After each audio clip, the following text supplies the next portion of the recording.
Welcome to CheesyFuture. In this video, we will explore the idea of the simulation theory and its potential implications for our understanding of reality and existence. We will delve into the philosophical and scientific debates surrounding the simulation hypothesis, including the thoughts of famous philosophers like René Descartes and Jean Baudrillard.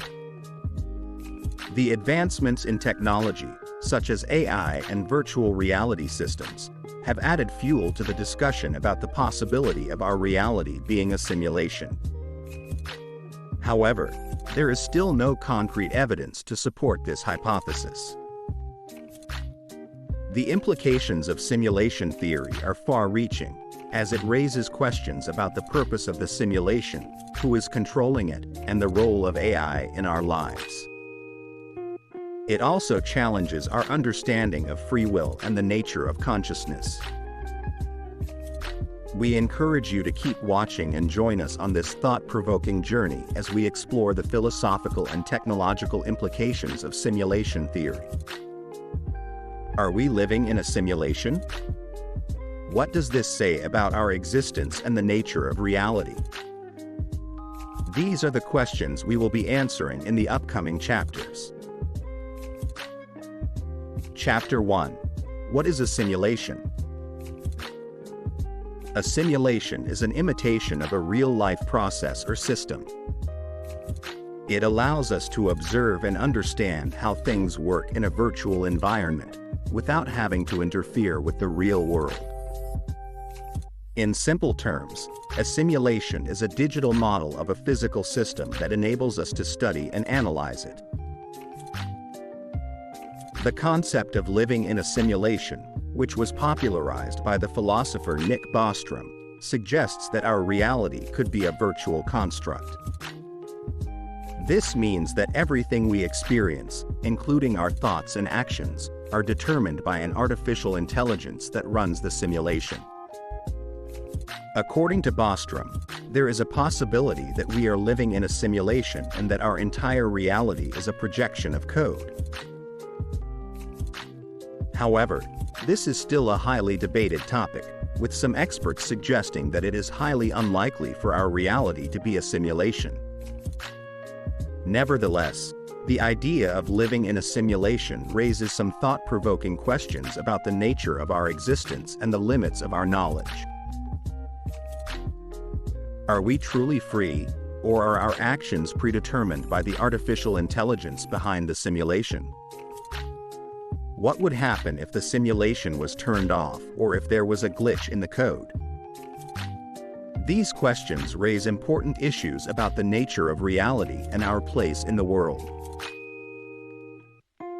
In conclusion, simulations are important tools that allow us to better understand the world around us. Whether or not we are living in a simulation remains a topic of much debate, but it is a thought-provoking idea that raises important questions about our existence and the limits of our knowledge. So, what do you think? Are we living in a simulation, or is our reality truly real? Chapter 2. Philosophical Debates on Reality. The concept of living in a simulation has been a topic of philosophical and scientific discourse for centuries. In fact, ancient philosophers such as Plato and Descartes both explored the idea of a simulated reality. Plato believed in the existence of a perfect world beyond our own, while Descartes pondered whether or not we were mere automatons in a larger, higher reality. In recent times, the idea of living in a simulation has been popularized by thinkers such as Nick Bostrom, who famously said, "We are almost certainly living in a computer-simulated reality." The philosopher and cosmologist argues that given the exponential growth in technology, it is possible that future civilizations will have the capability to create complex simulations of reality. The concept of living in a simulation has also gained popularity in popular culture, with the hit film, The Matrix, exploring the idea of a simulated world. The film's protagonist, Neo, is awakened to the reality that the world he is living in is a simulated one created by sentient machines. The film raises questions about the nature of reality, free will, and the purpose of life. However, the idea of living in a simulation is not without its skeptics. Philosophers such as Daniel Dennett argue that the idea of living in a simulation is a self-defeating hypothesis. Dennett argues that if we are living in a simulation, then the rules of the simulation must be the same as the rules of the physical world. Therefore, the hypothesis cannot be tested or proven. Despite the philosophical debates, the idea of living in a simulation has implications for our understanding of reality and the nature of consciousness. If we are living in a simulation, then it follows that our perception of reality is limited by the constraints of the simulation. Furthermore, it raises questions about the purpose of life and whether or not our actions have any real consequences. The idea of living in a simulation also raises ethical questions. If we are living in a simulation, then our actions and experiences may be predetermined by the program. This raises questions about free will and whether or not we have control over our own lives. Furthermore, it raises questions about the morality of the creators of the simulation and their intentions. In conclusion, the idea of living in a simulation is a complex and multifaceted topic that raises important questions about the nature of reality, consciousness, and the purpose of life. While some may argue that the idea is self-defeating, it is still a topic that deserves further exploration and consideration. So, what do you think? Are we living in a simulation? Is it possible that our lives and experiences are predetermined by a higher being or a sentient computer program? Leave your thoughts in the comments below. Chapter 3. Baby Integration into Virtual Reality Worlds. GTA 5, Red Dead Redemption 2, and beyond.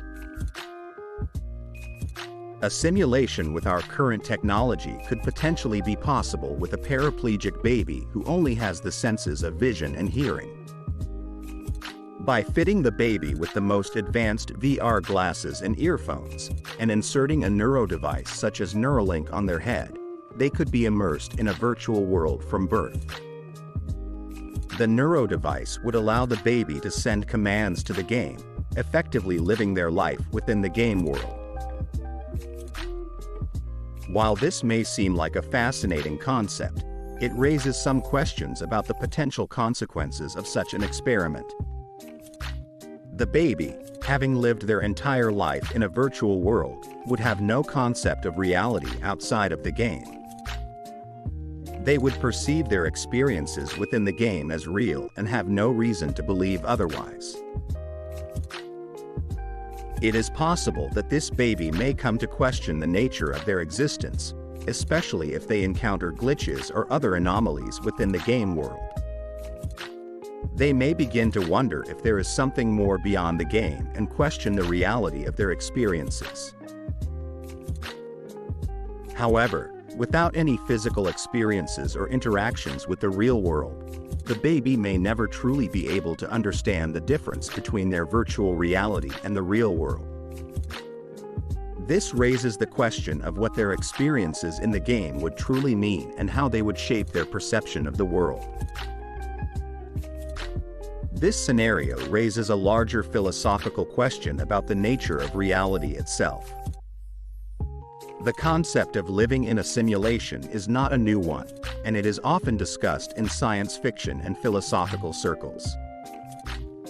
The idea that we may be living in a simulation is impossible to prove or disprove, as we have no way of accessing the outside world to compare our experiences to. The baby in this scenario may find themselves in a similar position, unable to prove the reality of their experiences within the game. However, They would have a unique perspective on this concept, as they have lived their entire life within the virtual world. Their experiences and thoughts on the nature of reality may provide valuable insights into the larger debate. In comparison, our own experiences in the real world may also be subject to the same level of doubt. Just like the baby in the simulation, we have no way of proving that our experiences are not part of a larger virtual reality. This raises the question of whether our perception of reality is truly objective or if it is shaped by our experiences and limited by our ability to understand and interpret them. Hi there. Before we continue to the next chapter, I would like to thank you for your support, and I apologize for any mistakes in this video. I am learning how to edit videos, and I put some effort into making this content for you, and I would truly appreciate it if you could like and subscribe to my channel. By doing so, you will be supporting me in my journey of sharing valuable and interesting information with you. I have many exciting ideas and topics in mind, and I can't wait to share them with you. I hope you like the next chapter. Final chapter: Religion, Conclusion, and Your Opinion. The concept of living in a simulation has been explored by various religions throughout history. In Hinduism, the idea of Maya or illusion is often discussed as a means to explain the perceived reality of the world. In Buddhism, the concept of samsara, or the cycle of birth and death, is often viewed as a way of illustrating the impermanence of physical reality. In Taoism, the Tao Te Ching speaks of the creation of the universe as a projection of the Tao, with the physical world being a reflection of the spiritual world.